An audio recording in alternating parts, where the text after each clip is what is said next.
because this portrait captures everything that Peter warned them about. And I want to show you in Luke chapter 12 what I call Christ's portrait of a materialism-blinded person. And in Luke 12, and I told you this a few weeks ago, the 12th chapter of Luke starts out with the largest crowd Jesus ever had. It says myriads of people in verse 1. And someone asks a question in verse 13. Look what they say. They say, "Teacher," now imagine there are thousands of people, and one person yells, "Teacher," trying to shame their relative. "My brother won't divide the inheritance." And Jesus used what the crowd heard to answer a question. So look at verse 14. "So Jesus said to him, 'Man, who made me a judge or arbiter over you?' Then he said to them all," verse 15, "Take heed and beware of covetousness." What's covetousness?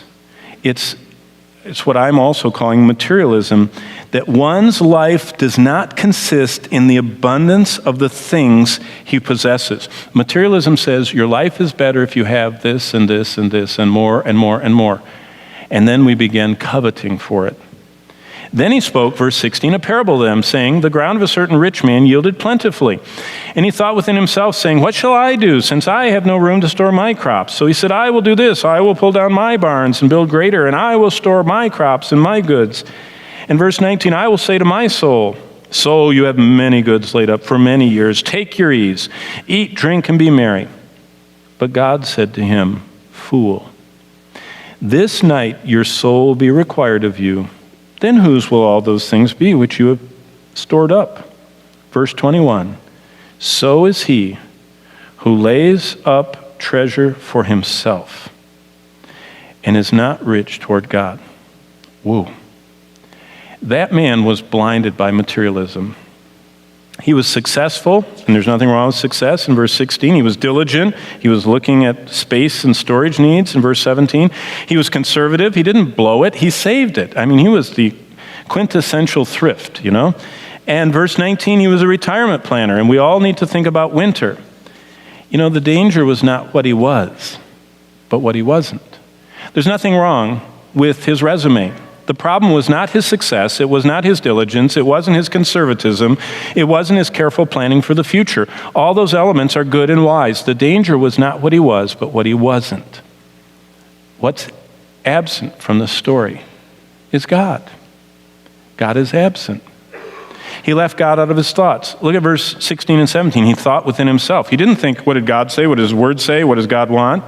Secondly, he left God out of his plans in verse 18. You notice how many times? 11 times. It's the possessive pronoun. I, my. It's just so much. It's personal planning. God's not in it. He left God out of his future dreams in verse 19. What did he dream of? Taking his ease, eating and drinking and being merry. What happens to those who leave God out of their thoughts and plans and dreams? They lose everything.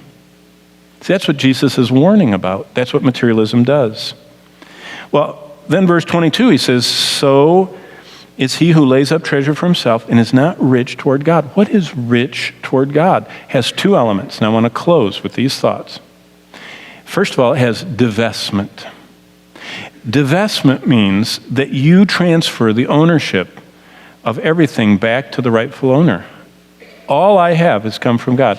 I was not even in existence till God allowed me to be and gave me an immortal soul and allowed me to come into this world.